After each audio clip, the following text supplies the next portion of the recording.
Hey, I thought I would get on here really, maybe quickly, maybe not, but I have a lot to share because there's so much that has happened in the last week, and just there's a lot that wants to be said, and there's a lot that I want to say, and I haven't been able to sleep very well the last couple few days, but yeah, it's been okay.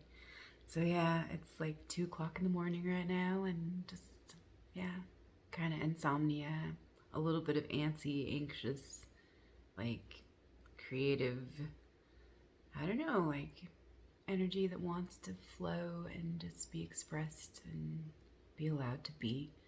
And so I figured I'll just allow it and express it and yeah, let it be received and offered, given, freed. Yeah, work with it, be with it, and honor it for me. And so yeah, it's been an interesting week of like all ups and downs, all around the wheel, which is kind of funny because the last video that I did was the summer the summer magic video about like all the energies and about the sun, some of the symbolism of the sun, and how the sun is a wheel. And yeah, that's one of the tarot cards that I've been working with, is the number 10, the wheel. This is the Wheel of Fortune.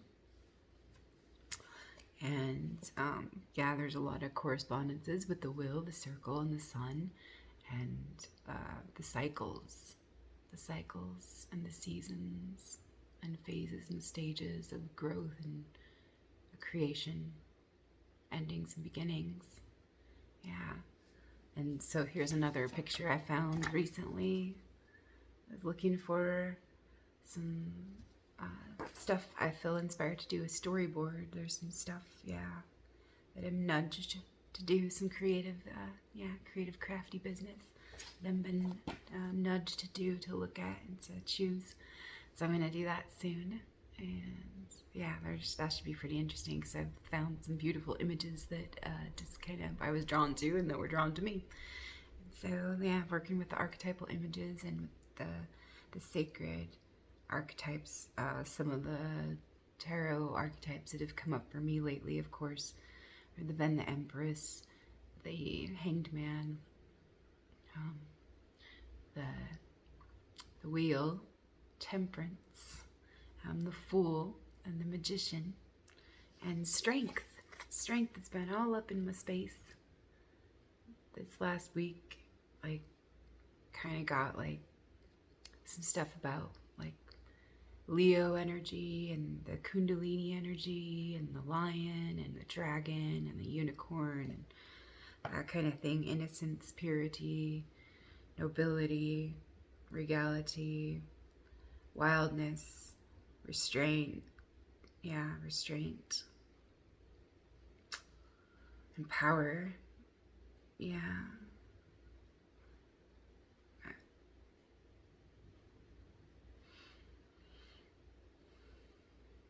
Strong. Yeah. Gentle presence that's doesn't have to prove her power. Yeah. Anyways, yeah, it's interesting in the 8. And yeah, it's gonna be Alchemy 8. And so I think it's probably, pretty fitting, Alchemy 8, for strength, because strength, has been like at play lately. And finding new strength, new inner strength, and strength, reserves of strength that I didn't even know I had.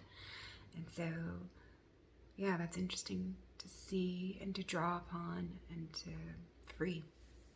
And so, one of the things that I have been working with has been, my inner bitch and my inner strength, my warrior, my like setting my boundaries too. Choosing like what I need for me and what I want to create, what I want to experience, what I want to invite, and what I want to be, what I want to see, like, what I'm willing to give, offer, free, and what I also like am willing to receive. Yeah. And so kind of looking at those things, and also remembering armadillo medicine and the shields, like the shields that we can put in place and declare like what we're willing to experience and what we're willing to receive and what we're willing to allow and all of that. And so maybe it was a week ago where I sat down in the morning and I journaled and I wrote, I allow all things to exist today, and it was just kind of flowing, and it was just kind of like one of those days where it felt like, okay, maybe like I don't have to worry about fixing anything. I can just like let it all be today and just take it as it comes and just be with it. And yeah, it was just like kind of affirmations in the morning, and then it did.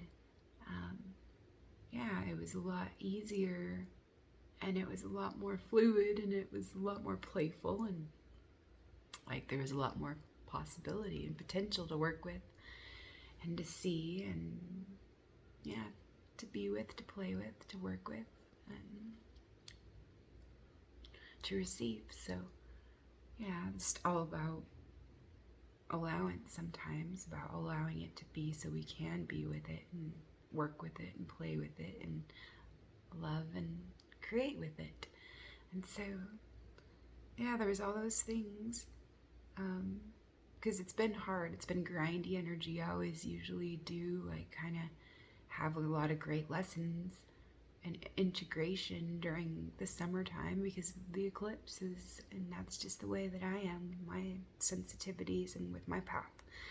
And so like the summertime is usually like a really powerful, potent time for my energy and to pay attention to my emotions and to be accountable and be aware of where I'm directing my energy, how I'm directing my energy. And it is like I'm learning a lot, like, yeah, like a lot more about how to do that with more integrity and more focus and clarity.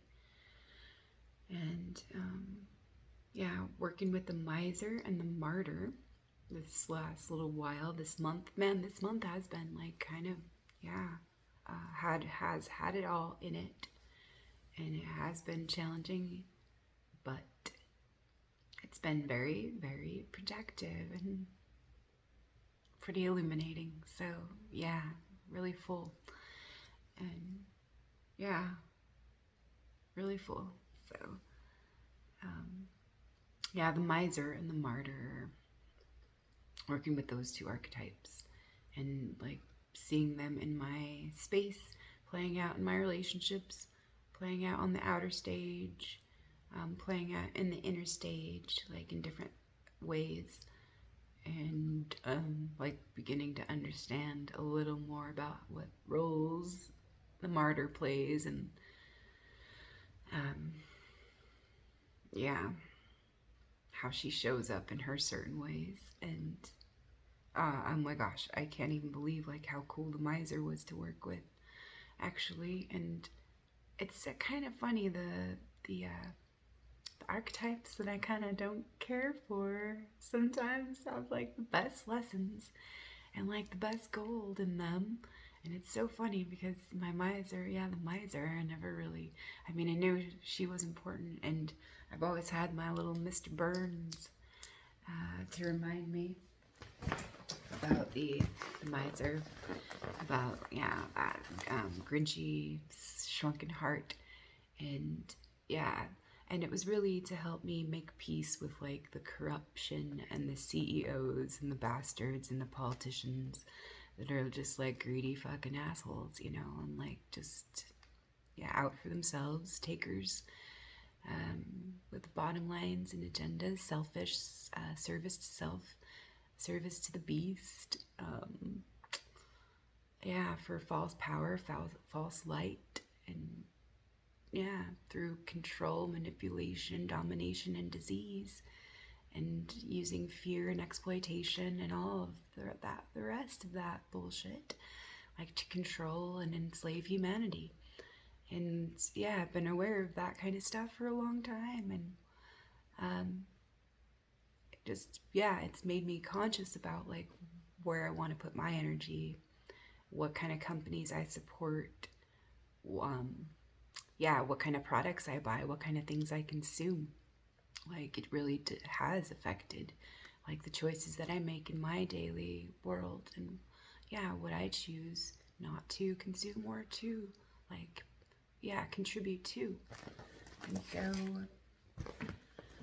yeah, I never really did a lot of interpersonal work with my own miser a lot of the time. I mean, maybe I have, but not as huge as I have this month and this last week. In a lot of like really personal ways, which yeah, they were, I just given and offered the opportunities and was, yeah, aware enough to respond and pay attention to what was being given and offered. And so, um, yeah, the miser is such a powerful archetype, such a powerful archetype, and connected to my giver, which my giver is a pretty powerful archetype too, very influential, very dominant, part of my psyche, part of my personality, part of my blueprint, my being, yeah, to do what I'm here to do and just to be me. And I feel like we all are givers because life and love just lives to give. And so I don't think that's strange for any of us to want to give and to want to give and share love and be love and receive love and yeah, all of it. But yeah, maybe some of you can relate about, yeah, maybe not loving the miser and maybe like kind of rejecting our own miser that is actually legit and right to be and has a place in the whole, like in a part, yeah, to be and to express and to play different roles, yeah, to participate. But we need to, need to call on that miser and put our foot down and say, no, don't have anything to give you or to offer you or to be for you right now. Like, but what I am. And maybe that's not being miserly, maybe that's just being authentic, but like, if we need to feel like, yeah, we need to call on that miser to help us with that and know that it's right and legit, to own our shit and like to be accountable for it. And yeah, let's claim all our resources. Let's honor all our resources. Let's claim all the parts of the whole. And so, yeah, like learning to love this part of me that wanted to shut down and close off and not give anything, and that was okay. Like, yeah, at first it was like it felt weird, but it was like, you know what? Yeah, I'm willing to, yeah, see what this aspect, this part of me, this unacknowledged, yeah, aspect, part of my psyche is asking me, like, or offering me, yeah. Really, that's what it was and is. And so, yeah, I can love that part of me that, yeah, needs to withdraw, needs to withhold, needs to set boundaries, or just needs to maybe cut off vampiric or parasitic energy. Maybe sometimes that's what it is too. Yeah. It's just, yeah, part of my power that I get to claim now. And if I, yeah, get to express that in certain ways, in certain roles, in certain plays that I play out with other people or in my relationships with others, and that's like right. And that's, yeah, it's meant to be. And then there's something in there that she's showing me. And so,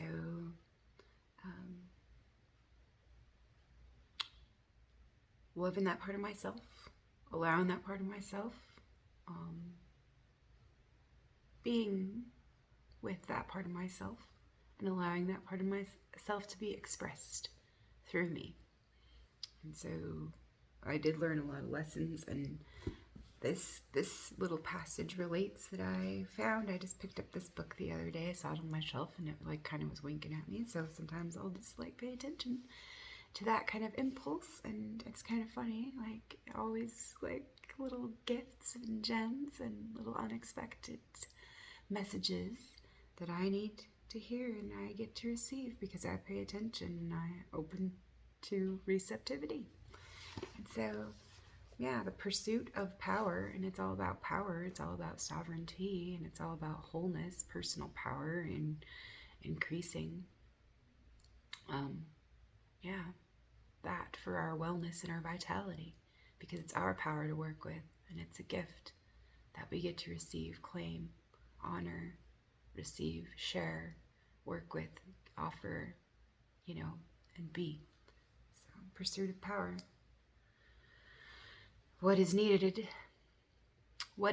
is a realization that power without love is reckless and abusive, and that love without power is sentimental and anemic. Power at its best is love implementing the demands of justice. Martin Luther King Jr. So I thought that was interesting, that power without love is reckless and abusive, and that love without power is sentimental and anemic. And so it was like kind of that imbalance where I've always wanted to operate like from love, of course, and that's my power. That's my superpower. That's a lot of our superpower. It's love. It's love. That's where our power comes from. Is love, and we have the power to choose. The power to choose love anytime. And so, yeah, but there's been a lot of conditioning and a lot of programming that said that we can't like stand up for ourselves, or that we need to go along with someone else and not own or claim our own power, or be too much, or be, not be strong, I guess. Whatever that, like, is whatever's wrong with being strong, or for a woman to be strong, to be a bitch, or to stand up and to say, no, this is wrong, not going along.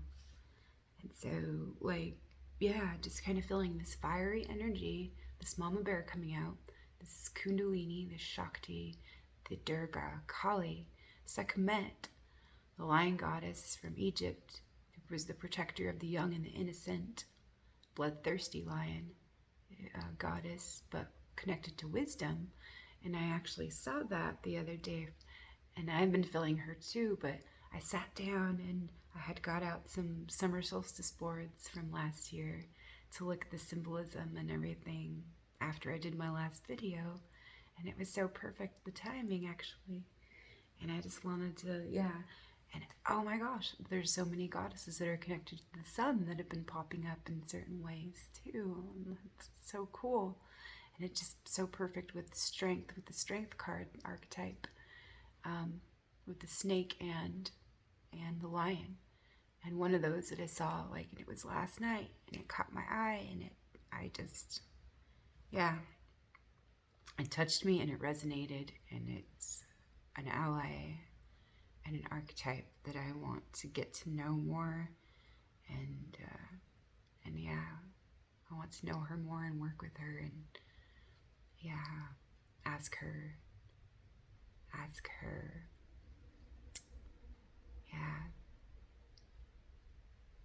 to share,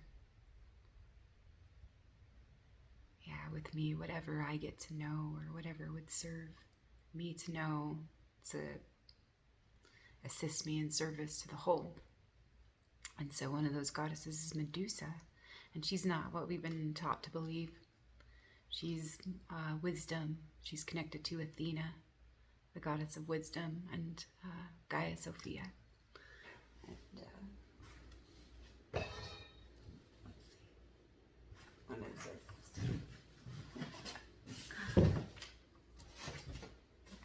all the things.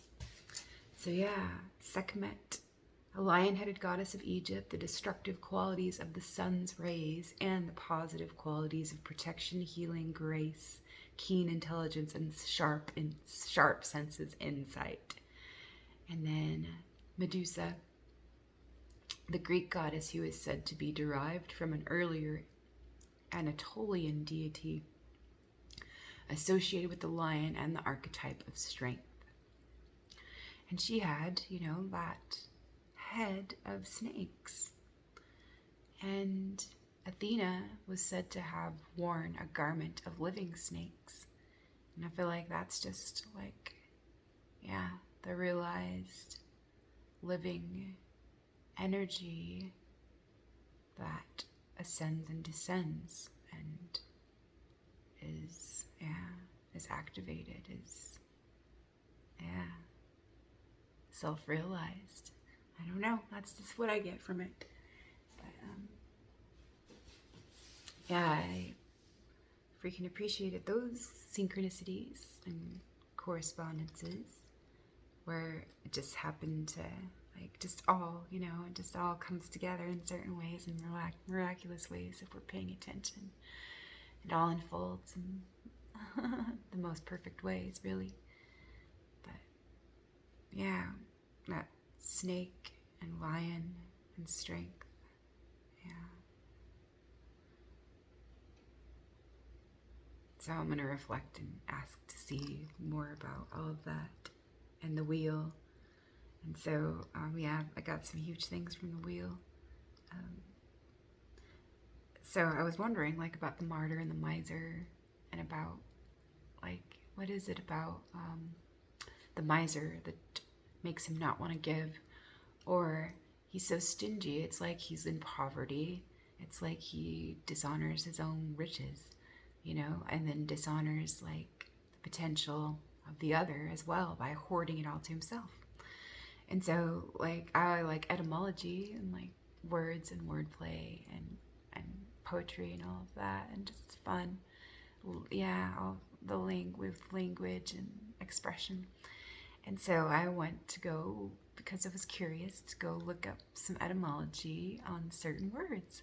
And it was so funny, like, I didn't plan on this, but it had ended up filling up 10 pages of my journal. And that was like 10, that's the number of the wheel. But it was all about words, about riches and poverty, and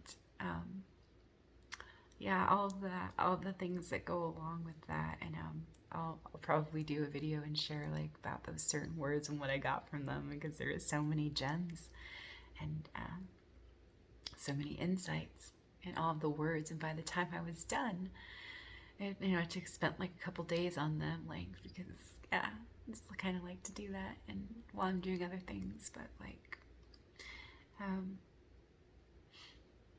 yeah, I got a few things about how it all does come around. It all does come around, and it was Thursday.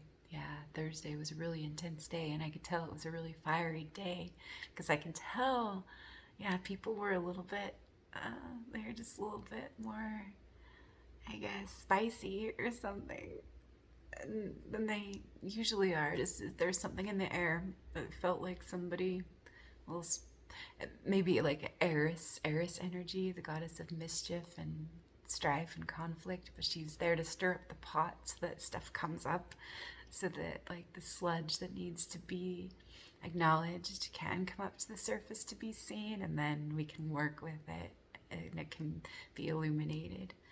And so that's really what it's about. It's not really, I mean, sometimes it is fun and it's amusing to cause mischief and to, like, see what happens, because we're ridiculous when we don't get over ourselves, or when we take ourselves so seriously, or when we're just so full of pride and we're so attached to what we think we need or what we want, or how we want to seem and how we want to be and how we think life should be. And it's just funny, and that's when it's hard for us, and that's when the tower, like, comes crashing down hard, the more we resist and all of that. So it's just kind of funny, like, how we can make things more painful for ourselves, you know. I mean, unless we just kind of let go and go with it, or be with it, or yeah, respond to it.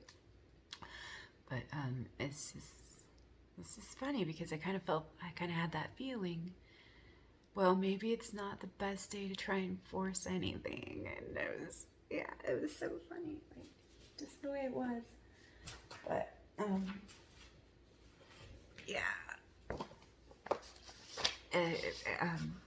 it was an easy, like, really carefree, really juicy sweet, full, beautiful, like enchanting morning and day, like where it had like a lot of gifts in it and a lot of play, and just it felt really, really easy and joyful. And yeah, it was just everything was going my way. And so of course, like that's when it feels really good, and it's just like, yeah. And then it's just kind of funny how things can change like in an instant. And it did. And it's so funny. It was just like there was this weird shift. This weird shift. And it was like then everything went to shit. Like where the walls started collapsing around me, and I was like, what the hell's going on? Almost like, because it was like such a difference between night and day. And oh, I felt like so persecuted at the end of the night. And so, like, what is this about? Kind of thing. But I knew, like, in a certain way, I was like, oh, this is the wheel. This is the wheel coming all around. And it's just like, kind of like the God is saying, I'm all of it. If you love all of me, love all of me, be with all of me, receive all of me. And it was like, kind of like what I was working on was like receiving all of me. You know, like, can I receive my giver? Can I love my giver? Yes, I can. Can I receive and love my miser? Well, yes, I can. You know, kind of. And so it's just so funny. Like, can I love it when things are going my way? Of course I can. Can I love life when things aren't really going my way? But what if they are? And it just isn't, yeah. Maybe it's just a different way. I don't know.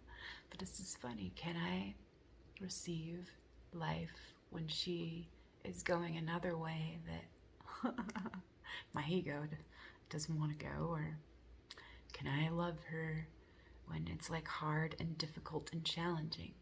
And that was the thing. It's like, yes, I can receive that. I can allow her. I can receive her when she's challenging.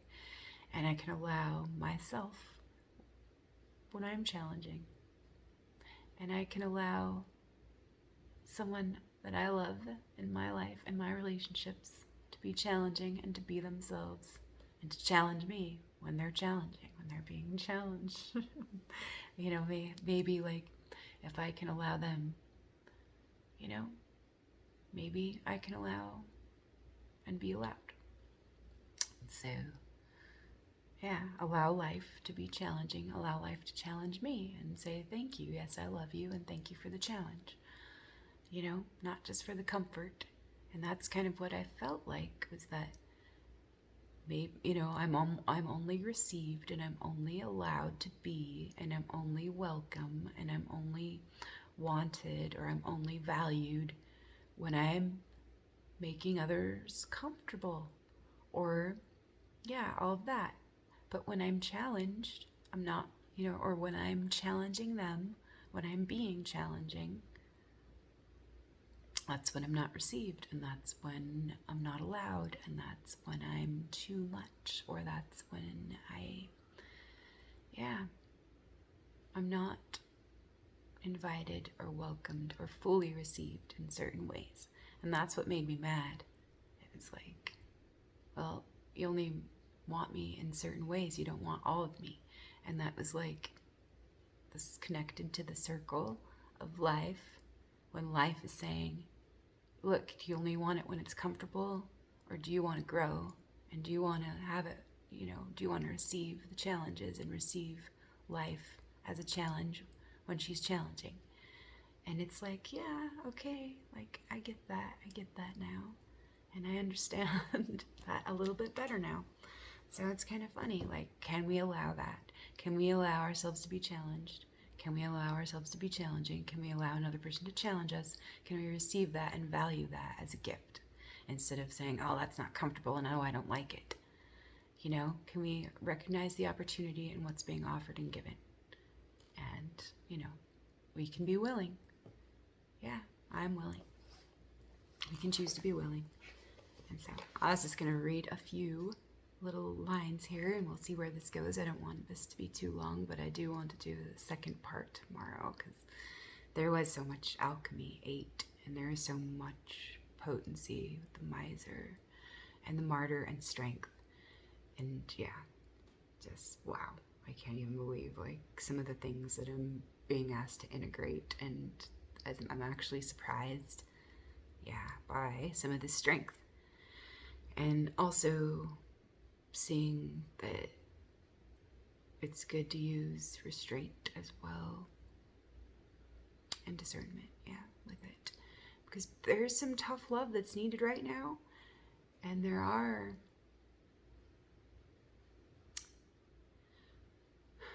certain loved ones in my life that are unable to respond or unable to be reached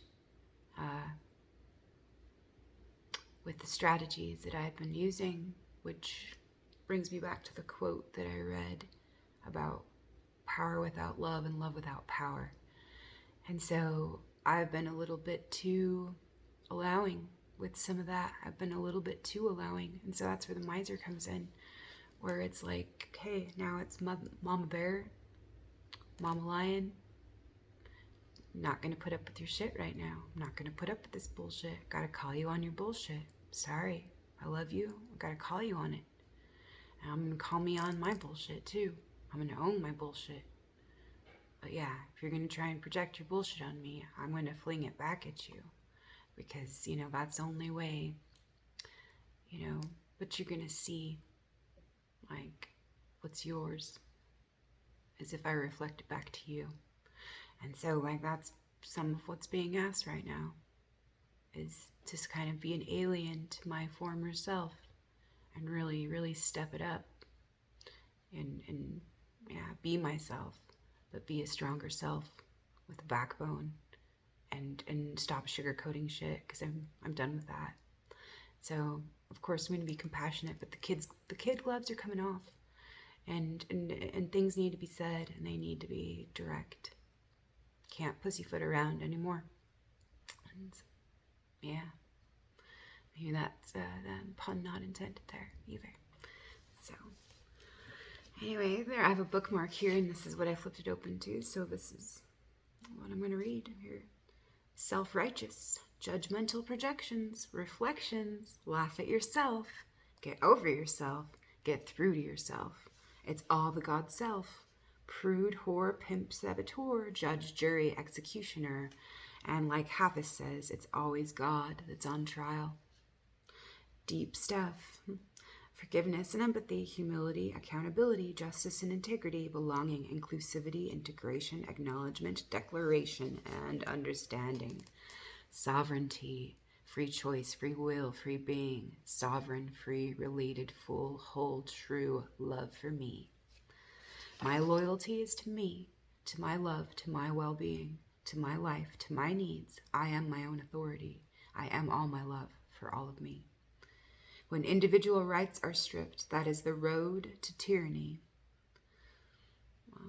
To protect the whole and its integrity, liberty, freedom, opportunity, reciprocity, self-ownership, legitimacy, personal responsibility, action, receptivity, relationship, community, unity, belonging, and accountability. Let's see.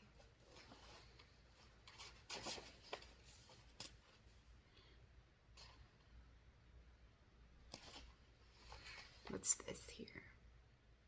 Okay, so I'm not even really sure, but I'll just start reading what this is. Let's see. Oh, that was the dream, I think. Good to know. Oh yes, this is about allowing the other their own experience, and I've been working on that too, and giving myself permission for me to have my own experience, and realizing that we're all having our own experiences, of course. And we don't always, we're not having the same experience. We're definitely not. We're all in different realities, for sure. And if I can have that understanding and patience and allowance, and maybe I can respond in the ways that love is asking me to respond, instead of the ways that I think I need to respond. And that's like a little more freedom too, because if like tough love is needed, then I don't want to be hung up by my people pleaser agenda and not be able to say what really does serve the whole to be said, you know? And so, like, it's tricky kind of, yeah, navigating that, but discerning and learning that. So it's kind of funny that way. So, oh yeah, using different strategies. And so I have been employing different strategies, but I've just been going by the seat of my pants, really. Using intuition and just like feeling and like, yeah, my gut knowings, and then just like trusting that like I'll learn if I make mistakes, and just being as aware and present and accountable and loving as I can, even if like no matter what emotions are going on and whatnot, like still centering in that I am, in that love that I am. So yeah, and I did find out that I can make the room for it to be uncomfortable, for the other to be uncomfortable too. And so that's pretty awesome for allowance and for allowing, and to make the space, create the space for receptivity and expression and authenticity. So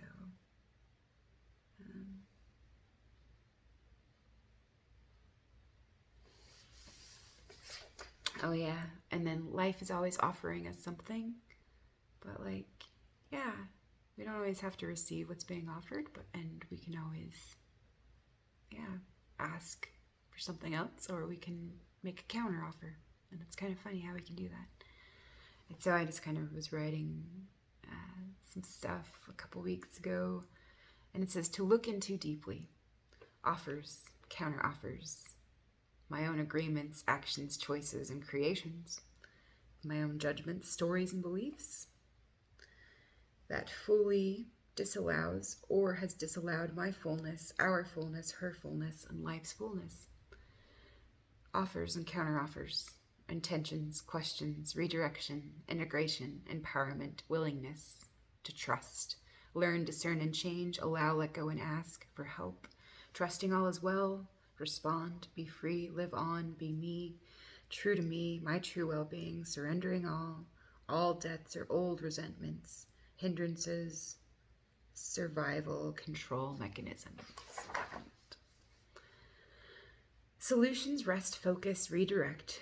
Resource is unplugging, repatterning, reframing, renaming, unnaming, self-writing, authoring, writing.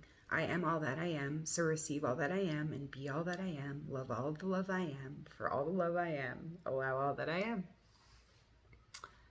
So, yeah, I'm gonna call it there. But yeah, that was just some pretty awesome stuff that I got about like, standing up for myself, speaking up when I need to speak up, and really not really being a miser when I need to protect myself, but knowing that it's okay when I need to withdraw my energy or redirect it and to a more empowering direction, and that's more true and aligned, with what I want to create and with my new boundaries and with what I'm willing to experience and allow and contribute and create in my space. And so it's interesting speaking up for myself and calling out bullshit when I see it, not sugarcoating shit, and seeing how people respond to that, because they're not used to me responding in certain ways that are more strong or strongly worded, or I guess whatever that looks like to the other.